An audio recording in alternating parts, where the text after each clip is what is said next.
আসসালামু আলাইকুম। আমরা এখন দেখব কম্বাইন্ড 4 ব্যাংক অফিসার জেনারেল পোস্টের লিখিত পরীক্ষার প্রশ্ন সমাধান গণিত পার্ট 2। অঙ্ক শুরু হবে 1 নম্বর অঙ্ক দিয়ে। 1 নম্বর অঙ্ক ছিল a man can complete a piece of work in 12 days, 8 women can complete the same piece of work in 18 days, whereas 18 children can complete the piece of work in 10 days. 4 men, 12 women and 20 children work together for 2 days. If only men were to complete the remaining work in 1 day, how many men would be required totally? অর্থাৎ বলা আছে 6 জন পুরুষ 12 দিনে একটি কাজ করতে পারে, 8 জন মহিলা সেই কাজটি 18 দিনে করতে পারে এবং 18 জন চিলড্রেন সেই কাজটি 10 দিনে করতে পারে। তাহলে 4 জন পুরুষ, 12 জন মহিলা এবং 20 জন শিশু একসাথে 2 দিন কাজ করার পর বাকি কাজটুকু একদিনে শেষ করতে হলে কতজন পুরুষ লোক লাগবে, এটাই জানতে চাওয়া হয়েছে। তো প্রশ্ন দেওয়া আছে হচ্ছে 6 men can complete a work in 12 days, তাহলে 1 man করতে পারবে হচ্ছে 12 into 6 equal to 72 days। আর যদি ওমেনটা দেখেন তাহলে লেখা আছে হচ্ছে 8 women can complete a work in 18 days, তাহলে 1 woman can complete the work 18 into 8 equal to 144 days। চিলড্রেনের ক্ষেত্রে বলা আছে 18 children can complete the work in 10 days, তাহলে 1 children can complete the work 10 into 18 equal to 180 days। তাহলে একজন man একদিনে করতে পারে হচ্ছে 1/72 পার্ট কাজ, একজন ওম্যান একদিনে করতে পারে হচ্ছে 1/144 পার্ট কাজ, আর একদিনে একজন চিলড্রেন করতে পারবে হচ্ছে 1/180 পার্ট কাজ। তো প্রশ্নের মধ্যে বলা আছে আমাদের 4 ম্যান, 12 ওমেন এবং চিলড্রেন লাগবে হচ্ছে 20 চিলড্রেন। এটা করলে কি অবস্থা হবে? তো 4 ম্যান করতে পারবে হচ্ছে 4/72, অর্থাৎ এটার সাথে 4 গুণ করতে হবে। এটা করতে পারবে হচ্ছে 12/144 আর এটা করতে পারবে হচ্ছে 20/180 পার্ট কাজ একদিনে। তাহলে এটা করলে আসে হচ্ছে 1/18, এটা আসে হচ্ছে 1/12 প্লাস এটা আসে হচ্ছে 1/9। প্লাস করার কারণ হচ্ছে একদিনে তারা সবাই মিলে কতটুকু কাজ করতে পারে সেটা বের করা হচ্ছে। তাহলে এটা করলে আসবে হচ্ছে 1/4। এই 1/4 পার্ট কাজ করতে পারে হচ্ছে একদিনে। তাহলে ইন 2 days অর্থাৎ 2 দিনে কাজ করতে পারবে হচ্ছে 1/4 into 2 ইকুয়াল টু কাজ করতে পারে হচ্ছে 1/2, অর্থাৎ অর্ধেক কাজ সম্পন্ন হয় তাদের দ্বারা। তাহলে রিমেইনিং ওয়ার্ক যদি আমরা বের করি তাহলে পাবো হচ্ছে 1 - 1/2 equal to half work remaining থাকে। তো এই কাজটা শেষ করতে হবে ম্যানকে। ম্যানের ক্ষেত্রে আমরা জানি যে 12 দিনে করতে পারে হচ্ছে 6 ম্যান, আমাদের করতে হবে হচ্ছে একদিনে। তো 12 দিনে ফুল ওয়ার্ক করতে পারে 6 ম্যান, তাহলে একদিনে ফুল ওয়ার্ক করতে পারবে হচ্ছে 6 into 12 ম্যান। আর জিজ্ঞাসা করা হয়েছে এখানে একদিনে হাফ কাজ করতে হবে, তাহলে 6 into 12 into 1/2 ইকুয়াল টু আসবে হচ্ছে 36 ম্যান, অর্থাৎ 36 জন লোক লাগবে টোটালি এই কাজটা, বাকি কাজটা একদিনে কমপ্লিট করার জন্য, অর্থাৎ 36 ম্যান হবে এই প্রশ্নের উত্তর। তারপর অঙ্ক নাম্বার 2। নাম্বার 2তে বলা আছে first bag contains 4 red and 3 black balls, second bag contains 2 red and 4 black balls, one bag is selected at random, find the selected bag, one ball is drawn, find the probability that the ball drawn is red।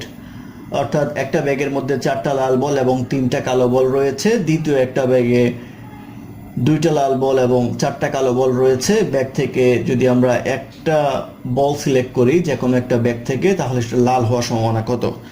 তো probability of রেডের ক্ষেত্রে আমাদের যেটা হবে সেটা হচ্ছে প্রথম bag থেকে আসতে হবে, দ্বিতীয় ব্যাগ থেকে আসতে হবে। সেহেতু প্রতি ব্যাগের প্রবাবিলিটি হাফ হয়ে গেল, অর্ধেক অর্ধেক। সেক্ষেত্রে এটার সাথে গুণ হবে হচ্ছে প্রথম ব্যাগ থেকে। প্রথম ব্যাগে বল আছে হচ্ছে রেড বল আছে হচ্ছে 4টা আর ব্ল্যাক বল আছে হচ্ছে 3টা, আর দ্বিতীয়টাতে রেড বল আছে হচ্ছে 2টা, ব্ল্যাক বল আছে হচ্ছে 4টা। তাহলে টোটাল বলের সংখ্যা এখানে 6, এখানে হচ্ছে 7। তাহলে প্রথম ব্যাগ থেকে যদি আসে তাহলে 4টা থেকে আসতে হবে এবং 7টা থেকে আসতে হবে, তাহলে 4/7 আবার প্লাস দিয়ে হাফ হচ্ছে দ্বিতীয় ব্যাগ থেকে আসার ক্ষেত্রে 2টা আসতে হবে, অর্থাৎ 2টা থেকে একটা, 6টা থেকে একটা। এটা কম্বিনেশন দিয়েও লেখা যায়, কম্বিনেশন দিয়ে লিখলে ব্যাপারটা এরকম দাঁড়াবে যে 4c1 by 7c1 plus half into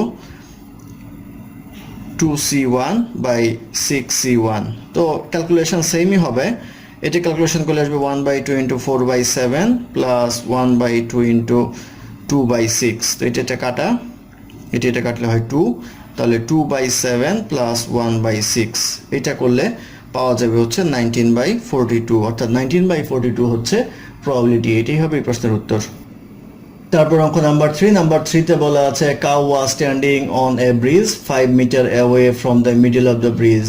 A train was coming towards the bridge from the end nearest to the cow. Seeing this, cow ran towards the train and managed to skip when the train was 2 meters away from bridge. If it had run in the opposite direction, it would hit by the train 2 meters before the end of the bridge. What is the length of the bridge in meters, assuming the speed of the train is 4 times that of cow? তো এখানে অঙ্কটা বুঝতে গেলে আমরা চিত্র হিসেবে দেখতে পারবো যে এটা হচ্ছে মিডল পয়েন্ট ধরলে, এই পাশে ধরলে এটা ধরবো হচ্ছে x+5, এটা ধরবো হচ্ছে x-5, তো টোটাল ডিস্টেন্সটা হবে হচ্ছে আমাদের 2x। আবার একইভাবে এই চিত্রটা এঁকে ফেলি, মিডল পয়েন্টটাকে একটু সামনে রাখবো, x+5 আর x-5, ট্রেন আসবে হচ্ছে এই পাশ থেকে, অর্থাৎ এই ডিস্টেন্সটা আমরা ধরবো হচ্ছে m। তাহলে এখানে ট্রেন আসবে এই দিক থেকে, নিয়ারেস্ট ডিস্টেন্স শর্টেস্ট ডিস্টেন্স সেটা বলা আছে, সেই ক্ষেত্রে এটা হবে হচ্ছে m। এখন বলা হচ্ছে যে কাউ যদি এদিকে যায় আর ট্রেন যদি এদিকে আসে, অর্থাৎ অপোজিট ডিরেকশন যদি থাকে, তাহলে এই কারটা স্কিপ করতে পারে, অর্থাৎ বেঁচে যেতে পারে। আর যদি একই দিকে যায়, অর্থাৎ এই দিকে যায় এবং ট্রেন ওই দিকে যায়, তাহলে দেখা যায় যে 2 মিটারের এখানে এসে তারা একে অপরকে হিট করে। তো আমরা এই কেসটা চিন্তা করি, এইটার সময় ধরি হচ্ছে t1, এটার সময় ধরি হচ্ছে t2। আর কাউয়ের যে স্পিড আছে সেটা ধরবো হচ্ছে a, ট্রেনের যে স্পিড আছে যেহেতু 4 গুণ বলা আছে তাহলে এটা 4a। এখানেও কাউ হচ্ছে স্পিড হচ্ছে a আর ট্রেনের স্পিড হবে হচ্ছে 4a, এটুকু মনে রাখতে হবে। এবার আমরা দেখব যেহেতু সে 2 মিটার আগে থাকতে এই ট্র্যাকটুকু কমপ্লিট করে, তাহলে সে ট্র্যাক কমপ্লিট করে হচ্ছে কাউ এতটুকু, অর্থাৎ x-5 পরিমাণ দূরত্ব অতিক্রম করে t1 সময়ে, তার গতিবেগ ছিল হচ্ছে a। তাহলে এটা হবে একটা ইকুয়েশন। আর ট্রেনের ক্ষেত্রে যে ইকুয়েশনটা হবে সেটা হচ্ছে এই m দূরত্ব পার করতে পারে না, সে 2 মিটার আগেই এটা ক্রস করে, সেই ক্ষেত্রে সে 2 মিটার আগে থাকতে, অর্থাৎ তখন আমরা লিখতে পারবো হচ্ছে m-2 ইকুয়াল টু, যেহেতু ট্রেনের গতিবেগ হচ্ছে 4a আর টাইম হচ্ছে t1। তাহলে এই হচ্ছে দুইটা ইকুয়েশন। আবার এই ক্ষেত্রে যদি কল্পনা করি তাহলে আমরা বলতে পারবো হচ্ছে 2 মিটার বাকি থাকতেই কাউয়ের সাথে তার সংঘর্ষ হয়, সেই ক্ষেত্রে 2 মিটার বাকি থাকা মানে আমাদের যেহেতু টোটাল ডিস্টেন্স হচ্ছে 2x, সেই ক্ষেত্রে ট্রেনের ক্ষেত্রে আমাদের 2xটা কল্পনায় আনতে হবে। আর ডাক যেহেতু এই জায়গা থেকে দূরত্ব অতিক্রম করবে, সেহেতু সে দূরত্ব অতিক্রম করবে হচ্ছে x+5 থেকে 2 মিটার কম। ইকুয়াল টু হবে হচ্ছে দূরত্ব ইকুয়াল টু ব্যাগ ইন্টু সময়, আমরা জানি ব্যাগ হচ্ছে a আর সময় হচ্ছে এখানে t2। আর ট্রেনের ক্ষেত্রে যে ইকুয়েশনটা সেটা হচ্ছে এই m দূরত্ব অতিক্রম করবেই, করে আরও এতটুকু আসবে, অর্থাৎ সে অতিক্রম করবে হচ্ছে m প্লাস 2x হচ্ছে টোটাল থেকে 2 মিটার কম থাকবে। তাহলে এটা হচ্ছে ট্রেনের অতিক্রান্ত দূরত্ব, ইকুয়াল টু হবে হচ্ছে 4a ইন্টু t2, অর্থাৎ গতিবেগ ইন্টু সময় ইকুয়াল টু দূরত্ব। এই হচ্ছে আমাদের 4টা ইকুয়েশন। তো এইটা সলিউশন করলে আমরা পেয়ে যাব এটা 1, এটা 2, এটা 3, এটা 4। তো 1 নং এবং 2 নং ইকুয়েশন একটা দ্বারা এটা ভাগ করলে আমরা পাবো হচ্ছে x/5 m-2 ইকুয়াল টু 1/4। আর এটা যদি 3 নম্বরকে 4 নম্বর দ্বারা ভাগ করি তাহলে x+3 by m+2x-2 equal to পাওয়া যাবে হচ্ছে 1/4। বা এটা যদি ইকুয়েশন করি তাহলে পাবো হচ্ছে m-2 ইকুয়াল টু 4x-20। এটা সলিউশন করলে পাওয়া যাবে হচ্ছে m+2x-2 ইকুয়াল টু 4x+12। বা এখানে দেখেন m-2 plus 2x equal to 4x+12, বা m-2 এর মান হচ্ছে 4x-20, তাহলে লেখা যাবে 4x-20 plus 2x equal to 4x+12। এই 4x কাটা থাকবে হচ্ছে 2x equal to 12 plus 20 equal to থাকবে হচ্ছে 32, অর্থাৎ 2x হচ্ছে আমাদের টোটাল ডিস্টেন্সটা অর্থাৎ ব্রিজের দৈর্ঘ্য হচ্ছে 2x, সেই ক্ষেত্রে 2x আমাদের আসলে হচ্ছে 32 মিটার। এই 32 মিটার হবে এই প্রশ্নের উত্তর। তারপর অঙ্ক নাম্বার 4 এ বলা আছে a man went downstream for 28 kilometer in a motorboat and immediately returned. It took the man twice as long to make the return trip. If the speed of the river flow were twice as high, the trip downstream and back would take 672 minutes. Find the speed of the boat in still water and the speed of the river flow. তো আমরা বোটের speed ধরে নিব হচ্ছে x আর রিভারের speed ধরে নিব হচ্ছে y। এখানে 28 কিলোমিটার পথ অতিক্রম করে, সেহেতু আমরা যদি ডাউনস্ট্রিমে যাই তাহলে স্পিডটা যোগ হবে, এটা হবে মোট সময়। আর যদি আমরা 28 কিলোমিটার যাই আপস্ট্রিমে তাহলে আসবে x - y।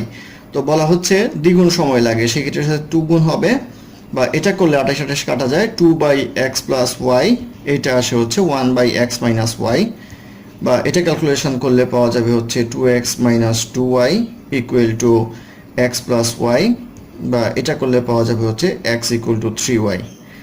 আবার বলা হচ্ছে যে রিভারের যে স্পিড আছে সেই রিভারের স্পিডটা ডাবল হয়ে যাচ্ছে, তাহলে বোট হচ্ছে x আর রিভার হচ্ছে 2y, এটা চেঞ্জ হচ্ছে। তাহলে এবার যদি আমরা হিসাব করি যে 28 কিলোমিটার যাবে হচ্ছে ডাউনস্ট্রিমে, তাহলে x + 2y প্লাস 28 কিলোমিটার যাবে হচ্ছে আপস্ট্রিমে, তাহলে x - 2y আসবে হচ্ছে আপস্ট্রিম এবং ডাউনস্ট্রিমে যেতে সময় লেগেছিল 672 মিনিট। তো মিনিট অঙ্ক করা যাবে না, কারণ 28 হচ্ছে কিলোমিটারের, সেই ক্ষেত্রে স্পিডটা যেহেতু কিলোমিটার পার আওয়ারে আছে সেহেতু এটাকে ঘন্টায় নিতে হবে, তাহলে আমরা 60 দ্বারা ভাগ করব, বা এটা ক্যালকুলেশন করে আমরা পাবো হচ্ছে 28x + 2y + 28x - 2y পাওয়া যাবে হচ্ছে 56/5। এবার এই x এর মান আমরা বসাবো 3y, তাহলে 3y + 2y / 28 plus 3y - 2y / 28 আসবে হচ্ছে 56/5। এখন উপরে 28 দিয়ে যদি কাটাকাটি করি তাহলে পাবো হচ্ছে 1/5y প্লাস 1/y পাবো হচ্ছে 2/5, বা এটা ক্যালকুলেশন করলে আসবে 5y নিচে, উপরে আসবে হচ্ছে 1 + 5 = 2/5, নিচের 5 কাটা, তাহলে আসে হচ্ছে 2y = 6, বা y আসে হচ্ছে 3। তো y = 3 কিলোমিটার পার আওয়ার, আমাদের x এর মান আসবে হচ্ছে 3y, তাহলে 3 × 3 কিলোমিটার পার আওয়ার আসবে হচ্ছে 9 কিলোমিটার পার আওয়ার। তাহলে আমাদের জানতে চাওয়া হয়েছে find the speed of the boat in still water and speed of the river flow। তো স্পিড অফ দ্য বোট হচ্ছে আমাদের 9 কিলোমিটার পার আওয়ার আর রিভার ফ্লো হচ্ছে 3 কিলোমিটার পার আওয়ার, এটি হবে এই প্রশ্নের উত্তর। তারপর অঙ্ক নাম্বার 5 এ বলা আছে A, B and C started a business by investing টাকা 24,000, টাকা 32,000 and টাকা 18,000 respectively. A and B are active partners and get 15% and 12% of total profit, and remaining profit is to be distributed among them in the ratio of their investment. If C got total টাকা 65,700 as a profit, what was the total amount of profit? অর্থাৎ A, B এবং C একটা ব্যবসা শুরু করেছে, investment হচ্ছে 24,000, 32,000 এবং 18,000 যথাক্রমে। এ এবং বি পার্টনার হিসেবে অ্যাক্টিভ পার্টনার হিসেবে পায় হচ্ছে 15 এবং 12 অর্থাৎ 27%, আর বাকি যে 73% থাকে সেই প্রফিটটা ভাগ হয়ে যায় এ বি সির মধ্যে তাদের ইনভেস্টমেন্টের রেশিও অনুযায়ী। তো তখন সি পায় হচ্ছে 65,700 টাকা। তাহলে আমরা দেখতে পাই অ্যাক্টিভ মেম্বার হিসেবে 15% প্লাস 12%, এই হচ্ছে আমাদের 27%। 100 থেকে চলে যায় হচ্ছে 27%, থাকে হচ্ছে 73%। এই 73% হয় ডিস্ট্রিবিউশন, অর্থাৎ এ বি সি তাদের ইনভেস্টমেন্ট যদি আমরা দেখি, এটা হচ্ছে 24,000, এটা 32,000, এটা আসে হচ্ছে 18,000 দেওয়া আছে। তো এটা যদি আমরা রেশিও করি তাহলে পাবো 12, 16, 9। তো অনুপাতে সাধারণ রাশি x ধরবো আমরা, তাহলে এই আসবে হচ্ছে আমাদের টোটাল ইনভেস্টমেন্টের রেশিওটা, তাহলে 37x। এই 37x হচ্ছে টোটাল ইনভেস্টমেন্ট। এবার প্রশ্নে বলা আছে সি এর প্রফিট হচ্ছে 65,700, তাহলে এই 9x এর সমান হবে হচ্ছে 65,700 বা x ইকুয়াল টু হবে 65,700 ডিভাইডেড বাই 9, আর বের করতে হবে টোটাল প্রফিটটা, তাহলে 37x ইকুয়াল টু হবে হচ্ছে 65,700 বাই 9 ইন্টু 37। এটা করলে আসবে হচ্ছে 2,70,100 টাকা। এই 2,70,100 টাকা হচ্ছে টোটাল প্রফিট, যেটা তাদের ইনভেস্টমেন্টের রেশিও অনুযায়ী ডিস্ট্রিবিউট করা হয়েছিল। তাহলে এই টাকাটা হচ্ছে এই 73%-এর সমান। তাহলে আমরা বলতে পারবো হচ্ছে 73%-এর সমান হচ্ছে 2,70,100। তাহলে 100%-এর সমান কত সেটা বের করতে হবে, ডিভাইড বাই 73 ইন্টু 100। এটা করলে আসবে হচ্ছে 3,70,000, অর্থাৎ 3,70,000 হবে টোটাল প্রফিট। এটি হবে এই প্রশ্নের উত্তর। ধন্যবাদ আমাদের সাথে থাকার জন্য। আমাদের চ্যানেলটি ভালো লাগলে অবশ্যই সাবস্ক্রাইব করবেন, লাইক, কমেন্ট এবং শেয়ার করবেন, এবং অঙ্কে কোনো সমস্যা থাকলে আমাদের কমেন্টে জানাবেন। আমরা চেষ্টা করব ডেসক্রিপশনে তার সমাধান দেওয়ার জন্য। ধন্যবাদ।